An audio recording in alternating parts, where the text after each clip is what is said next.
I think there is a nationwide crisis in education right now. If you are talking crap about me and it's affecting my reputation at school and the way people are perceiving me professionally, then that's a problem. If you can get through the first year and you survive and you still want to be a teacher by the end, then you're probably meant to be a teacher. If the kid is coming with trauma, he or she needs to learn that in the classroom, they are safe. There were cockroaches all over the floor. I had to come in and shampoo the carpet myself.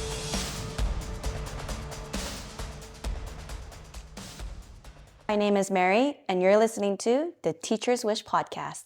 All right, we'll start with question number 1. There's a problem that teachers are stuck between pacing guides, testing benchmarks, and the reality that their kids aren't ready for the next unit. Is this something that happens within the teaching community? Yeah, it happens a lot. We have a set pacing guide for the entire school year. And so what we try to do is we follow the pacing guide because there's a scope and sequence. So basically from the beginning of the school year till the end of the school year, we are required to teach a certain amount of things. And within those standards that we have to teach, we have to pick only the essential standards to teach from.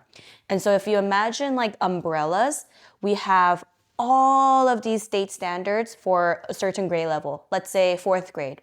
4th grade is expected to know all of these standards by the time the school year ends, but the reality is that we don't have enough time for that. And so we split it up into something called essential standards, and they're like little umbrellas. And so instead of just teaching the subtopics in every single standard, which will take forever, because there could be like maybe 100 of them, we pick out which one is the most essential and most important standard to teach by the end of the school year. If every single student is given these essential standards, we call that equitable education. And as long as we all teach them this amount of standards, so instead of maybe 50 standards, we condense it into 12 essential standards. And within those, there's reading, there's math, writing, and in those topics, there's also subcategories as well. So in kindergarten, we have reading, but then there's also CVC words, there's also phonics, there's rhyming, and we try our best to make them all into these categories of essential standards. And once everyone gets those equitable education, once the students are mastering those standards, then we can move on to the subcategories because those are like if we have extra time, if the student has already shown mastery, then we will dive deeper into the content that we have the time for. When you say it like that, it's very structured and it sounds like there's a plan, but a lot of times things don't go to plan, right? So what happens, let's say you're supposed to be on Unit 4 by this time period, but the students that you're teaching, they still don't understand Unit 2, or it's probably different every year, like depending on the students you get or the way that they're responding to your lessons and the way that you change up the lesson plan. So what do you do to pivot and how do you explain that to admin when it looks like you're behind, but you have to readjust, right? Yeah, and teachers really have to take a step back when that happens because that's why it's so important for us to do informal assessments and formal assessments because we want to see if the class is learning and retaining the information that you're teaching them. And if not, then you really need to take a step back and see, okay, what's going on? Are the students not learning because I'm not teaching it correctly? Are the students not learning because my teaching style is not matching their learning style? Maybe I'm just doing too much of talking and lecturing and not enough hands-on kinesthetic. And so we have to assess all of this and not take it personally too, because if the students aren't learning, it might be time for you to reflect on your own teaching practices as well. Or it could also be every class you get, every single year, they can be different. Like my class this year, they are way stronger in math. And I've never had that before. Usually my classes are stronger in ELA, but this is the first time they're stronger in math. And so I had to pivot and I had to be like, okay, well, that means I really do need to focus a lot on letters because they're struggling in letters, they're struggling in phonics, and I want to make sure I hit all of those and make my class up to speed because they are behind in that sense. But then I also need to make sure I put in a lot more engaging math lessons because that's what my class is interested in this year. And if you see that your class is not mastering the content, let's say I have taught a certain amount of letters for this school year and I assess everybody and it looks like maybe half of my class is not at the level that I want them to be, then it is time for me to reteach the lessons and go back and review. You shouldn't be moving on to another unit if your class is not ready for that yet. Because if my next unit is reading words, but they don't know their letters yet, then that doesn't make sense. Same for like maybe third grade. You can't move on to multiplication if they don't know the concept of adding and subtracting yet. And so you have to fill in those holes when it's time and when it's appropriate for you to do so. What if it's a period where, let's say, if you have 25 kids, 24 or 23 of them are all at the level where they can move on, but you have 1 or 2 kids that are behind? What do you do in those cases? So the rule of thumb is that you want at least 80% of your class to show mastery in order for you to move on. And for those 1 or 2 kids that aren't showing mastery, that's when you do a lot of like intervention, urgent intervention, small group, pull-outs, and you try to hit those single students on their own time rather than the whole class's time. So when these kinds of situations happen, I imagine teachers have to collect data, right? There's a lot of talk about how teachers have to collect evidence and collect data that this, if you're saying that growth is slowing down or if things aren't happening or progressing or students aren't learning, there's a way to assess that and collect data. That actually leads to the next topic, which is data versus learning. The problem, it sounds like, is that teachers spend a lot of time, actually more time collecting data than using it to actually improve teaching, because it's very time intensive to have to do these assessments or even informal assessments to even collect the data that's necessary to make an assessment, right? Right. And that's honestly why I created this year like a data tracking portfolio, because I noticed that that was an issue in my classroom where I would teach these kids every week. And when it's time for me to assess them for their report cards or for maybe parent-teacher conferences, I would wait until the very last moment to assess. And then I'm like, oh my gosh, half of my class hasn't been learning anything. And so I created this data tracking portfolio. If you're interested, I'll put the link on the bio and you can go online and track it. But the reason why I created that is because now I can do weekly assessments and weekly check-ins so that I can track whether they're learning or not. And if they're not learning, I can go back and re-teach that lesson right then and there, not waiting for the whole quarter to finish for me to see if they're learning or not. Yeah, so it sounds like when you collect data, is a lot of it from testing? Like, are they test assessments? When you collect data, you don't want to only do assessments. You should have a mixture of assessments, of informal assessments, of maybe just proximity and just walking around and your teacher observations. Are they talking to other kids? Are they doing their classwork? Are you collecting the classwork? Are you collecting homework? Seeing if they're engaged during the lesson, doing the work independently without any help. Are they assessing correctly? Are they, there's a lot of things that you want to add in, and you're doing a holistic collective view of whether they're learning and whether they're assessing it correctly. Because think about it, some kids can know the content, but they're just not great test takers, right? I'm sure a lot of adults can adhere to that too. But like me, I didn't know the content, but I was really good at taking tests. So I was backwards. And so I can see where tests are important, yes, but you don't want to only focus on that to see if they're learning or not. It sounds like there's a reading crisis within the students that are entering the school, particularly students within the 3rd and 6th grade, but I'm sure it's not just limited to those grades. But what do you think? A lot of those students can't read fluently, and a lot of people don't talk about it. Do you think that's true, or do you think that's maybe case by case basis? It's true. I think there is a nationwide crisis in education right now. And I just watched a video, the Department of Education, I guess they were saying how the test scores are like at an all-time low right now in the nation.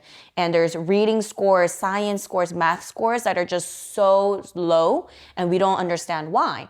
And so if it's reading in particular, I think maybe it's because we don't read enough at home. For example, when I was a kid, my hobbies, my time growing up, my parents would take me to the library. We would go to the city library. It was one of the things I looked forward to because it was fun, it was engaging, there was games. I remember doing like puzzles and stuff there. I would go and rent out DVDs, rent out books. I think that the reading crisis has a lot to do with how kids and adults are not reading enough books nowadays. I was telling you how when I was a child, I grew up in the library. My mom and dad would take me to the library every single week. I would see my friends at the library. That's just the hangout hub. We would check out books, check out DVDs, just go to the library to study or do homework. And that was just where we would hang out every single day. But nowadays, when I go to the library, I don't see anyone there. Kids need to read more books. We need to go to the library. We need to send the kids to the library to maybe do homework or just read books and just hang out. It needs to be a more common thing because we don't see that anymore. I went to the library, a couple months ago, and all we saw were homeless people there. And they're there to just use the internet. But it shouldn't be like that. Kids should be there reading books. Adults should be reading books. When you're at the home too, you often see adults stuck onto their phone rather than reading a book too. I shouldn't be the one to speak because I'm always on my phone too. And you don't see me really reading a book unless there's something I really want to read, but it's not like I would choose a book over a phone often. When you have these kids going into their homes and all they see are their parents glued to their phones, then they're often gonna mimic their parents' behaviors and choose a phone over a book as well.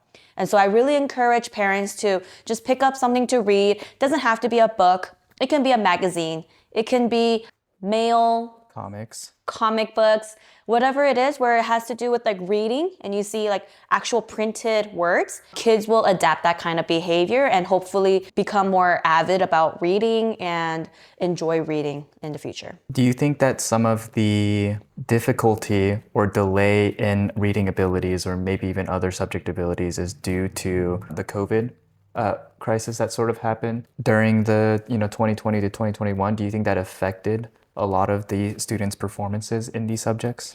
Yeah, I think COVID really did impact reading skills, reading scores.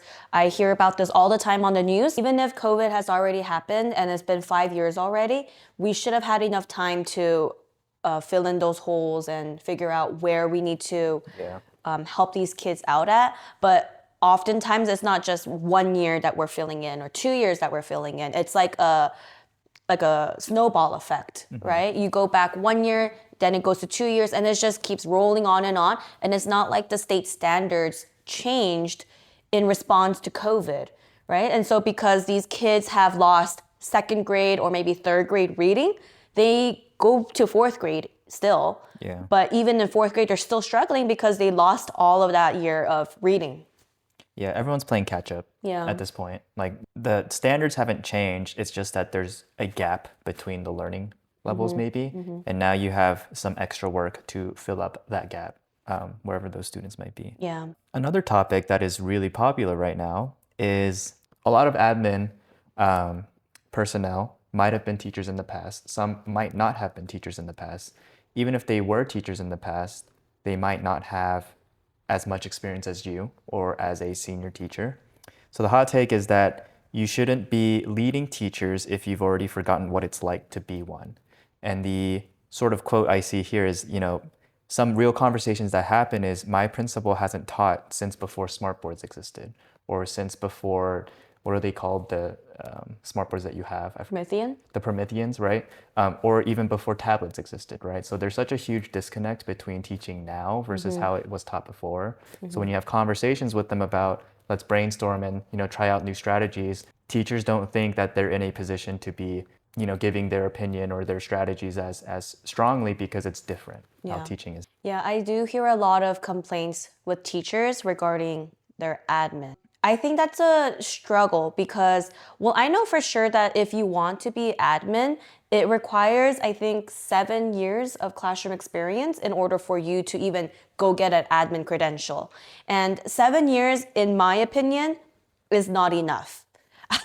Yes, that could be a minimum requirement, but I say this because I'm going on to the 7th year soon. And if I were to just become admin right now, I would not think I am fully equipped to lead and guide a whole school of teachers and tell them how to be with their students or how to teach or what to do, because I fully do not understand that either. And every single year I'm learning. And I think that admin, honestly, the minimum should be like 10 years of teaching experience. And within those 10 years, in your case, we have an admin who hasn't even taught since before Promethean or before technology. It's really difficult for admin to come into the classroom and really understand the school culture, understand the new tech, give some advice to teachers who need that like current new age advice, because admin doesn't know either. And it's really frustrating when it gets to that point, because even like now with COVID babies, admin do not know how to handle COVID babies because they have never been around COVID babies before. And they're coming here and they think it's regular behaviors. They think it's, oh, the kids are tantruming, this is how I would handle it. But we're trying to explain to them, these are not your normal tantrums. These are not your normal behaviors. We're trying to explain to them, the parenting style is different these days. The perspective of teachers is different. And if admin do not understand because they have firsthand not gone through it, then it can be really frustrating. And so I think that what's important for admin and teachers alike is to continue to learn and continue to understand where the world is progressing towards. And if you're admin, go into the classroom every single day. Pick a different classroom, just pop in for about 10 minutes, sit down. You don't have to do anything, but just sit and observe.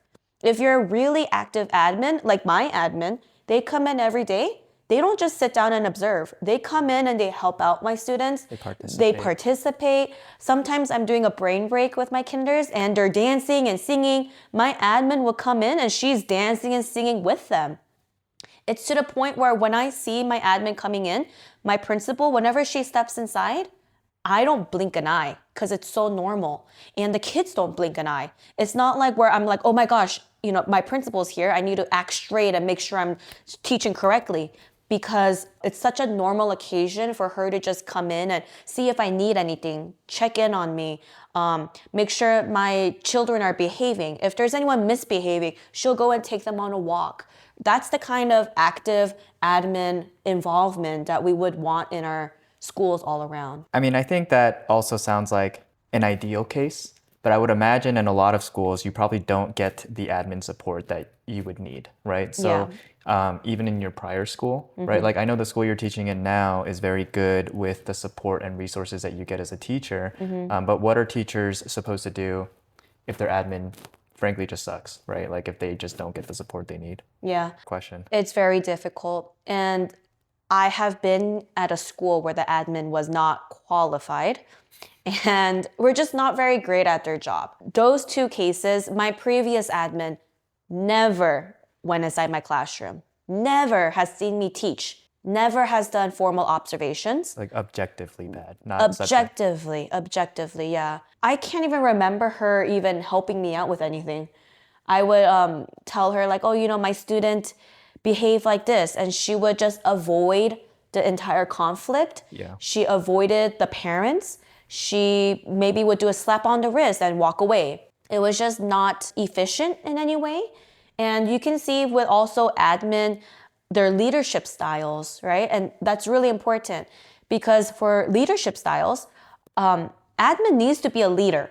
And if you can't be a leader, then you can't lead a whole school. You can't lead a whole group of teachers because the teachers are looking to you to have the solutions or maybe figure out the solutions together or build that positive school culture.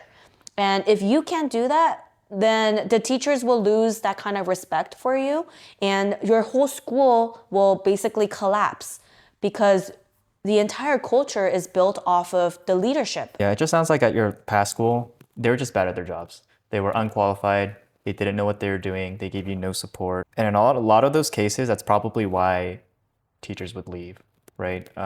Right. And you can see if a school has is really good based off of the teacher retention rate and the turnover rate.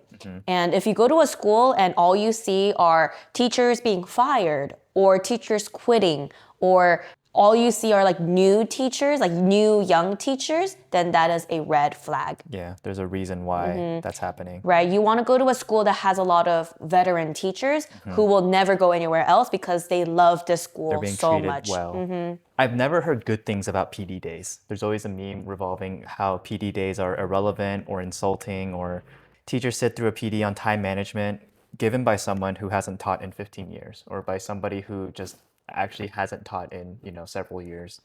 Is that true? Do you think that happens more frequently, and why is that, and what's the solution? It is a meme because teachers, I think it's a universal feeling is that we get frustrated because people are coming in to tell us how to teach, but they really have no idea what we're going through. And the only way they know what we're going through is if they're going through it themselves, or if they actually come into the classrooms and see what we're dealing with. But PD is also who are the ones who picks the PD. It's the school board. And the school board are usually not the ones in the classroom as well. The school board is also people who might not even have a background in education. And one example is that we had a PD recently, and during that PD, we had a guest speaker. The guest speaker spoke to us for about 3 hours, and basically the whole time, he was telling all of the teachers, hundreds of teachers in front of him, that the problem is us and not the kids. And I'm thinking, okay, you're approaching hundreds of teachers and telling us that we are the problem and we need to fix ourselves and not have anything to do with the kids. And it just was not helpful. It was not useful at all. And it was 3 hours of that.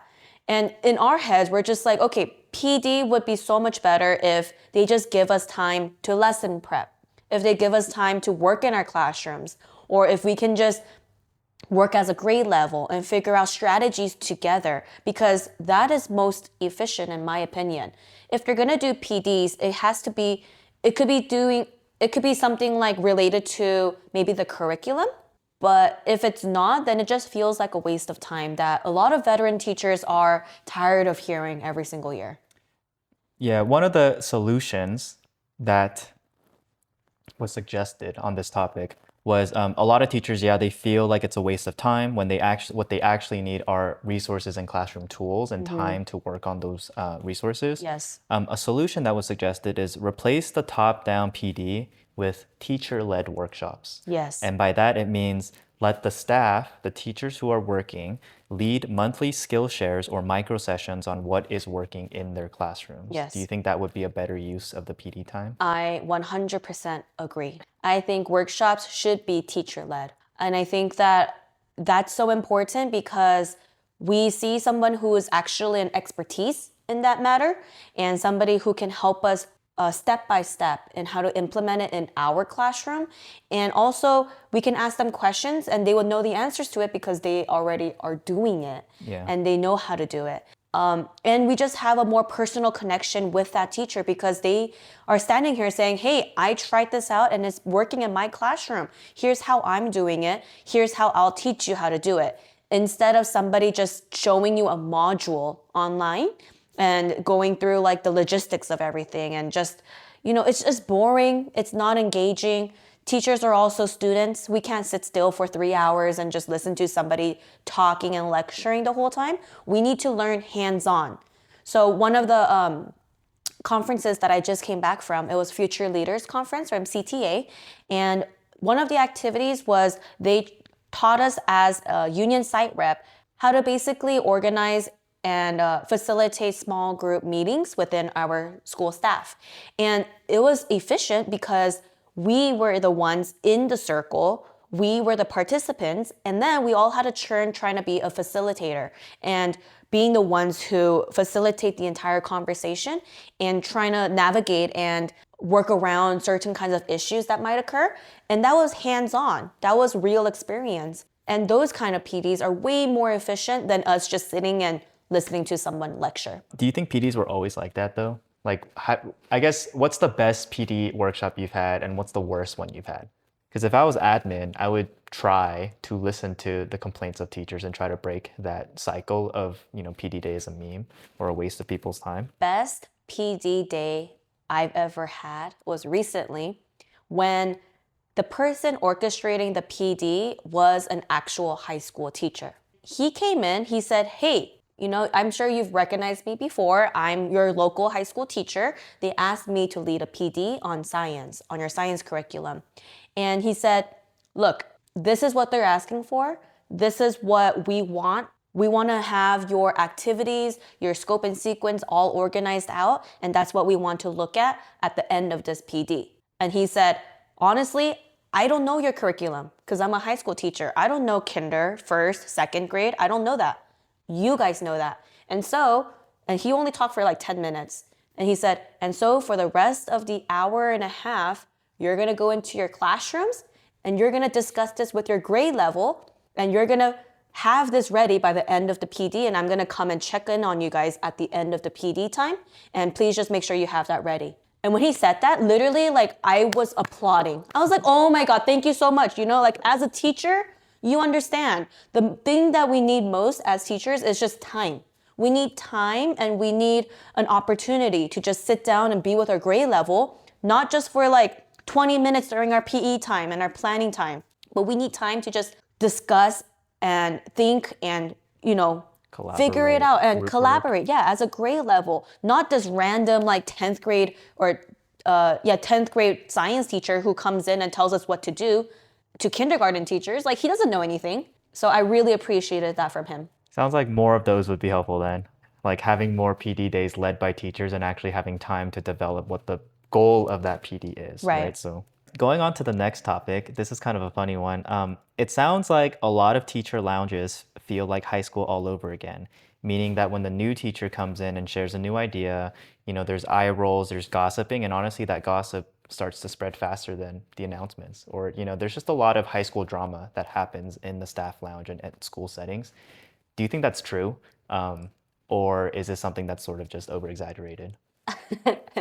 I think it's true. In a school setting, I sometimes like to think of it as like, as teachers, we're in school, right? And as teachers, it doesn't feel like we're leaving the whole high school drama because we're still in a school. Yeah. And also we're surrounded by females, and females like to gossip, spilling the tea. They like to talk trash about other people. I think it's really frustrating and I think it's really silly because we're professionals. We should be there to work. If something is distracting you from doing your job, or if something is preventing you from succeeding in your career, then you should really take a step back and figure out why this is happening, how you can confront this situation, and honestly, end this negative energy in your job because it's so detrimental to your career.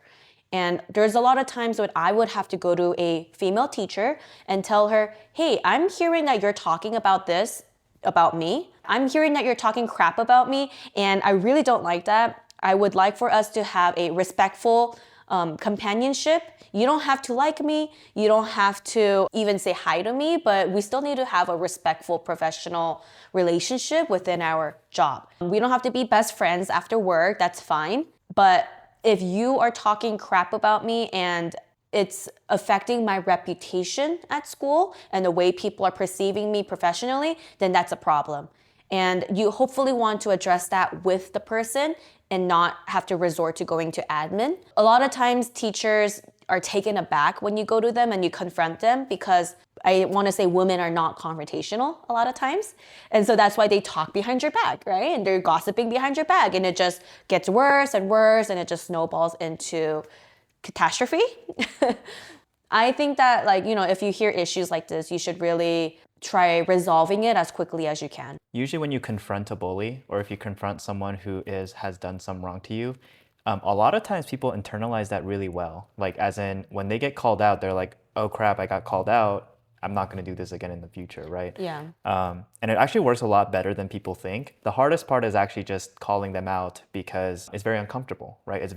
To confront someone, you have to get out of your comfort zone and now have to go and tell them why you feel a certain way. And it's a very vulnerable position to be in. Yeah. But I do think it's better to do that directly with the person than to go behind their backs and go straight to admin or something like that, right? Like that's probably the first step you should take. Right. I think the only way or the only time you should go to admin is if you've had multiple conversations regarding the same thing with somebody and it's not working and they haven't improved and it's really affecting your work lifestyle and maybe the culture of your grade level, the culture of your school, maybe there's a lot of toxicity. And if this is affecting you professionally and affecting other people professionally, then you should go to admin.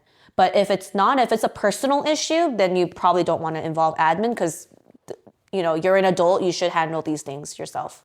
One more topic. I don't know, so I'm not a teacher, so I don't know if this is actually a problem, but it sounds like there is a shortage of substitute teachers that also affect the daily lives of teachers. Not even when you call out sick, but let's say if you had to cover a class and there's not a sub to cover a class, so then you have to go cover a class, which you could have spent that time prepping for a class or doing lesson planning or something like that. Is that something that happens? Like, because subs probably covered a lot of those kinds of situations, right? Yeah, there's a teacher shortage in America and there's also a sub shortage. I don't think this is a new thing. I think this is an ongoing issue in America. And when a teacher is out sick and we don't have enough subs to cover that teacher, sometimes what would happen is they would have other classes split up that class. And so that classroom is supposed to have 25, 30 kids. They split it up into 3 other classrooms instead of having one substitute if we don't have a substitute. And if that happens, which happens sometimes frequently, then that's a solution because we don't have enough staff to go and handle a class. I guess in your case, it probably doesn't happen too often. But if it does become an issue and they start cutting into teachers' prep time, I guess how should teachers respond to something like that? Hopefully it's not too often. And when that does happen, the school should provide an extra stipend for the teachers who have to take in extra students. But if it happens regularly to the point where your planning period is basically not there, and this is a weekly or daily occasion, then that's something you need to talk to maybe your union about because that's not fair. Yeah. It also sounds like I've heard from a lot of teachers that even calling out sick is very, very difficult to do because you have to make an entire lesson plan for your substitute to follow. It's already enough work to call out sick, so it's like a lot of teachers probably feel like it's more work to just call out sick than just to go into work. What teachers should have is a file with sub plans. So in case there's an emergency, let's say your tire blew out. You didn't know that was going to happen, but you have to call out right then and there.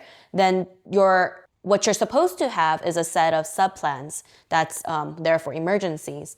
But a lot of times that is not detailed enough. So for example, if I were to call out today, then I would have to send over my sub plans, but I want to make it as detailed as possible to what I was supposed to teach today. In the morning, we do this. We have an agenda. We have this schedule. We're working on this workbook page. We're working on this lesson. And for centers, we do this. It could also be extra information hey, when it's lunchtime, make sure Johnny doesn't eat peanuts. Make sure so-and-so goes up to the office for this. Make sure after school you send these 3 students to a club. It could also be in the subplans, watch out for this student because this student likes to misbehave. Or make sure you give this student this kind of attention because if you don't give them that attention, they start, misbehaving. Make sure you give so-and-so extra small group time or one-on-one because he needs extra individualized attention. So it's just so many things that you have to tell the sub. It's not just your schedule. It's not just what you have to teach that day, but it's every single detail about your classroom to make sure it's running smoothly. And in your classroom, in my classroom, I have 24 kids who needs very specific instruction, very specific learning styles.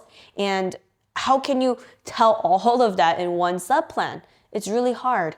And so hopefully you already have that ready to go. But even if you're calling out sick, within those subplans, you still want to take a moment to make sure their lesson and their workbook pages and maybe the specials are all up to date with whichever day they're covering you for. It seems like there is a trend with first year teachers entering this classroom or entering the school environment with such high hopes of, how amazing a school is going to be or how amazing the first year teaching is going to be. And they end up leaving crying after 2 months because it's just not what they expected. And we see a lot more of that happening with new teachers entering real classrooms. Has this always just been the case where new teachers enter the classroom and they're just not prepared? Or is it just getting worse? Or, what's the general consensus from teachers? Yeah, the general consensus that I hear is that, so in order to be a teacher, you need to get your bachelor's and then you need to go to the teaching credential program and then you get hired as a teacher. You can either finish your TPAs, finish your RECA, and do all of that beforehand, or you can do it as you're an intern teacher on your first year of teaching. Now, all of the credential programs, all of these tests, RECA, TPA, all of this is supposed to set you up so that you succeed as a teacher, and it's supposed to assess whether you have what it takes to be a teacher. Do you know how to do a lesson plan? Do you know classroom management? All of these things are skill sets that they're supposed to prepare you for. But a lot of times we don't have everything equipped. The only way to really know what it takes to be a teacher is if you step into a classroom and you start teaching. The credential program can't really predict how your classroom is going to be like. They can't prepare you with classroom management skills as much as being a real teacher prepares you for. Maybe it's just part of being a first year teacher then. Yeah, That's it's just really hard. You might not be prepared, but you're not gonna be prepared until you actually do it. Yeah, right? it's really hard, and that's why there's such a high turnover rate for teachers, especially in the first 3 to 5 years. There's a lot of teachers who quit. It's just more work than you imagined, Yeah. right? Like you can take all these tests and you can do the RECA and you can do all the whatever, and it'll say that you're prepared, but then once you're actually in the battlefield, it's much more overwhelming because there are things that it didn't prepare you for, like 24 different simultaneous things happening all at once, Yeah, right? On top of that, maybe pressure from parents, pressure from admin, Yeah. pressure from, and then there's just those things. I mean, you don't have those things going on while you're doing your credential program, do you? Like all you're doing is No. just the one aspect of getting your lesson plan done, but they didn't. It's like doing your lesson plan while you have 24 kids running around poking you and asking you to do. It's like, that's much different than what you're being prepared for, right? In this next segment, I want to go over real life scenarios. This person says, it's my first year teaching second grade. I thought I was ready, but fights in class, severe behavior issues, a health scare, missing supplies, canceled observations, everything piled up. 2 weeks in, I felt like quitting. I love the kid moments, I really do, but I don't feel supported. How do you survive year one without losing your spirit? I think for first year teachers, my best advice is number one, find a mentor teacher, find someone who can help you and keep you accountable. And it really sucks, but your first year teaching is really trying to stay afloat. Your job is to survive. And if you can get through the first year and you survive and you still want to be a teacher by the end, then you're probably meant to be a teacher. But it's really difficult because you don't realize how much work is required to be a teacher. It's not just you come in, you teach a lesson, and then bye. Like the end of the day, and you say bye to everyone, and that's it. You have so many different things to do as a teacher, so many different tasks, and you're doing it all simultaneously as you're multitasking and taking care of all of your kids. And so it's super overwhelming, and it's not for the weak. It is not. All right, here's another story submitted from another teacher. It says that I'm teaching fourth grade, but I feel like our principal is obsessed with test scores and spreadsheets. Behavior problems are almost endemic, but because data isn't showing improvement, we're told we aren't doing enough interventions with no new supports. It's always rushed assemblies about raising reading levels without asking why kids are missing school, coming in hungry, or battling trauma. How do I teach the whole child when the system only cares about numbers? Yeah, that's your admin's problem. Is that something that happens? It happens a lot, yeah, because admin cares about test scores because it reflects on the school, Yeah, it's the right? school success, Right, right? it's the school success and it's very important. Test scores are very important, don't get me wrong, but that shouldn't be the only focus you have. A lot of times the behaviors and the other issues like the kids are hungry, they have other needs that they have to meet. Those are all interrelated with the child's success at school. So you can't expect a child to come in and score really high on a test if they're coming in hungry, or you can't expect the kids to learn in class if they're misbehaving. The teacher can't even teach at that point. And so you need to really look at it holistically as a school and figure out all of these things that they need to address. And admin should be the one to figure out like a whole solution for the school instead of just focusing on the scores. Here's one more response. I have several students who come into the classroom with trauma, abuse, neglect, family crisis.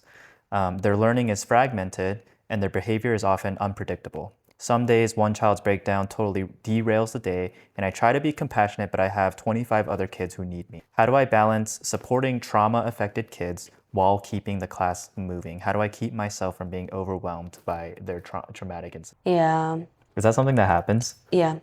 There's been a lot of, well, I mean, every year I feel like there's kids who come with trauma. The number one thing you have to do as a teacher is to help establish a safe learning environment for the child. If the kid is coming with trauma, he or she needs to learn that in the classroom, they are safe and they are here to learn, and that they're here with a classroom family who loves him and is helping him grow and succeed. That will take time. Don't expect that first month around, second month around, because if you're traumatized from something, maybe it's from like family abandonment, maybe it could be from abuse at home, they're not gonna easily accept strangers into their lives, and they're not gonna easily trust the teachers or anyone else around them. They might actually retaliate, and some behaviors might come around from that. They could be angry, they could be defensive, they could be argumentative and defiant. And as a teacher, especially if you don't know the child, you have to try to not take it personally and really try understanding where this is coming from. Because behavior is either mimicked and learned, or it's coming from a background of like from trauma. A kid doesn't just grow up to be argumentative like that or defiant. So the first step is to make sure the kid is loved in the classroom, and hopefully when the kid is feeling loved and they feel accepted, it makes them open up their shell a little bit and have them open up to the possibility of like, hey, maybe I do want to learn something. Maybe I want to make my teacher proud. Maybe I feel good when I'm learning math because my teacher praises me when I do math, right? And then they start to look forward to that feeling and feel included into the classroom as well. While you're getting to this point, if the trauma is so severe that they're affecting everyone else's learning, and they are kicking down chairs, they're tantruming, they are crying so much that other kids can't learn, then we want to have a whole team of school staff. Maybe we want to have school counselors, we could have admin support. Whoever it is, they are either coming into the classroom to sit with them and help them, or maybe they want to do some outside counseling services to address those kinds of needs where the teacher has that kind of support as well. But you definitely don't want to just ignore it or blame the child for behaving like this. So last submission, I work in a low-income elementary school. Often I have to buy pencils, glue, paper out of pocket. Requests for classroom staples are denied. Custodial doesn't show up when the room needs cleaning. I get minimal feedback, almost no praise. Sometimes I wonder if anyone cares. How do you keep going when the basic structures that should support teaching are missing? These seems pretty extreme. I don't know. Like, do a lot of schools My not first have? school was like that. Oh, really? My first school was very much like that. When I came into my classroom for the very first time, my very first classroom, there were cockroaches all over the floor. I had to come in and shampoo the carpet myself. I had to scrub all the walls. I had to supply all of my paper, my staplers, any classroom materials. I bought everything. There was no parent involvement, no admin support, no stipend to buy classroom supplies, nothing. I don't want to say this is an extreme case because I have dealt with that myself. And in my situation, that was also a very impoverished school. And when I went through all that, the only thing that got me going, that kept my fervor, was knowing that what I was doing was for the good of other people. And if you don't have the compassion and the selflessness to keep going with this career and to put in your own time and money and resources into this job for success of your students, then I would say that's probably not the right school for you, and you want to go to a school that has more support and better support. I also don't want to encourage teachers to go into those kind of schools just because I'm testing whether you have the sympathy or the compassion for that, because it will take effect into your own mental health and your financials. I don't want to wish that upon anyone. The reality is that if you're going into like a low income school, they don't have the resources and the support that other schools often have. All right. I think that's pretty much it. Thank you for listening to the Teacher's Wish podcast, and we'll see you guys next time. Bye.